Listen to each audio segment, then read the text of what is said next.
अस्सलाम वालेकुम।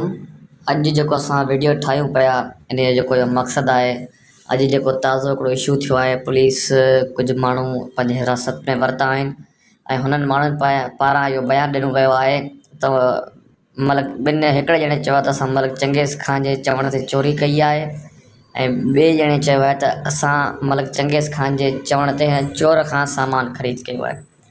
हिकिड़ो त इन इशू ते ॻाल्हाईंदासीं ऐं इन में जेके मेन ऐं पॉइंट हींअर खणणु वञा पियो, मलिक चंगेज़ ख़ान अगवा केस जेको ठठे जी अदालत में हले पियो, उन में अनक़रीब मलिक असद सिकंदर जे ख़िलाफ़ु फ़ैसिलो अचणु वञे पियो। जे उहो फ़ैसिलो जल्दी अची वियो मलिक असद जे ख़िलाफ़ु, त आईंदा इलेक्शन में मलिक असद पंहिंजो इलेक्शन में हिसो न वठी सघंदो। इहा बि हिकिड़ो वॾो फैक्टर आहे। ऐं उन खां बाद में ई जेके बारी जो जेको चए पियो त मूं मलिक चंगेज़ ख़ान जे चवण ते सभु सामान वरितो आहे, उन जो तालुक़ु बि मलिक असद सिकंदर जे बंगले तां ई ज़ाहिर थियो आहे। इहो कीअं ताज़ो हिकु मलिक पाड़ ख़ान जो ठाह थियो आहे मलिक असद सिकंदर सां, त उन खां बाद में जेको हाशिम बारी जो मलिक पाड़ ख़ान जो जेके कमकार कंदो आहे उन सां गॾु ई हलंदो आहे। सम्झो पाण हिकिड़ो चऊं मुलाज़िम मलिक पाड़ ख़ान जो आहे, त उहे साॻिए बारी जा आहिनि जेके मलिक पाड़ ख़ान सां शुरू खां वठी हींअर ताईं गॾु आहिनि। त मलिक पाड़ ख़ान सां गॾु हू मलिक असद सिकंदर जे सथ में बि शामिलु थी विया। पहिरीं ॻाल्हि त मलिक चंगेज़ ख़ान ऐं संदसि भाउ मलिक वहीद ख़ान जेके कोहिस्तान में कमु करे रहिया आहिनि, हू ॿुधाए पियो 3 अलाए 4 बकरियूं आहिनि, ॿियूं सोलर जूं प्लेटूं असां चोरी कयूं आहिनि। त इन शइ जी मलिक चंगेज़ ख़ान खे कहिड़ी ज़रूरत आहे? मलिक चंगेज़ ख़ान जेको मदरसे लाइ 5 लख ॾे पियो ई ऐं थोरो कंहिंसे कोन थो करे, फलाही कमु पियो करे, पर हिकिड़ी शइ इहो चऊं इन लाइ पिया था की माण्हुनि खे थोरो ख़बर पए हक़ीक़त छा आहे। मलिक चंगेज़ ख़ान जेको ग़रीबनि जी मदद करे थो, जेको ग़रीबनि जा घर रिपेयर कराए पियो, 2 लख रुपया 3 लख रुपया जेको ई ॾे पियो, त उन जेको लखे रुपए जेको हर महीने रुगो 25-30 लख रुपया फलाही कमनि में ॾेई छॾींदो आहे, मदरसनि में ॾेई छॾींदो आहे, मस्जिदनि में कमु कराईंदो आहे, ग़रीबनि जो पाणी जो सोलर सिस्टम हणाए ॾींदो आहे, पाणी जा बोर हणाए ॾींदो आहे, कंहिंजो नाली पकी थिए, कंहिंजो रोड पको थी वियो।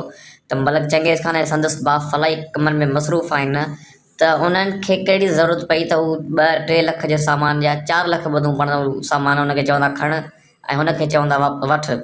त शुरू खां वठी जे ॾिठो वञे त अहिड़ी का रवायत मलिक चंगेज़ ख़ान जे तरफ़ां कान पयल आहे।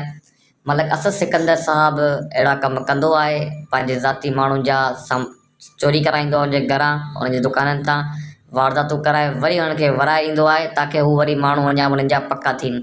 त मलिक असद सिकंदर ॾिसे पियो ऐं मलिक चंगेज़ ख़ान खे हाणे हीसाइण लाइ त मलिक चंगेज़ ख़ान जे मथां कहिड़ो प्रेशर विधो वञे। अवाम जी मक़बूलियत ॾींहों ॾींहुं मलिक चंगेज़ ख़ान जे हक़ में वञी रही आहे, त उहा बि मलिक असद सिकंदर खे ॻाल्हि न पई वणे। मलिक असद सिकंदर ऐं संदसि भाउ सां ऐं संदसि सां मिलण लाइ कोहिस्तान जे माण्हुनि खे महीनों अॻु टाइम वठिणो हूंदो हो।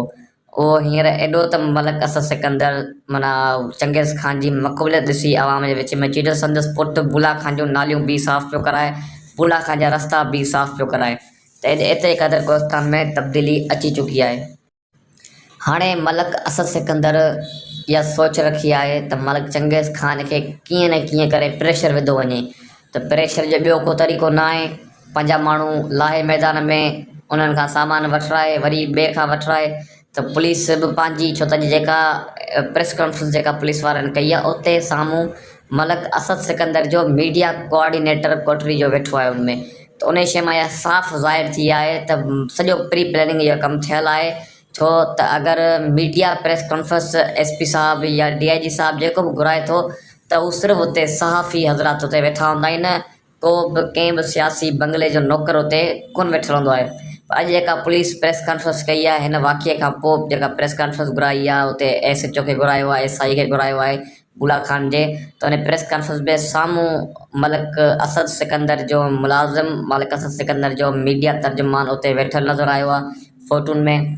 ऐं हू जेके माण्हू ॿधा विया आहिनि हुननि जा बि फ़ोटू मलिक असद सिकंदर जे ई माण्हुनि सां ज़ाहिर थिया आहिनि ऐं हुननि जो तालुक़ु मलिक पाड़ ख़ान जेको मलिक असद सिकंदर सां गॾु आहे हींअर, उन सां ई पंहिंजो नज़र अचे पियो ऐं नज़र न पर वाक़ई हुन सां आहे।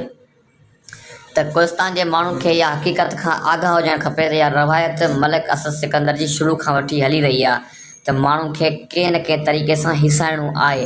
त मलिक चंगेज़ ख़ान भला हाणे ॿिए के तरीक़े सां कोन पियो हिसु ॾिए। मलिक चंगेज़ ख़ान ते करप्शन जा इल्ज़ाम बि लॻा जेके मलिक असद सिकंदर साबित करण में नाकाम वियो। मलिक चंगेज़ ख़ान ते कई कूड़ा इल्ज़ाम, मलिक वहीद ते कई कूड़ा इल्ज़ाम लॻा, सिर्फ़ु इल्ज़ाम लॻा, साबित करण में मलिक असद सिकंदर फुल नाकाम वियो।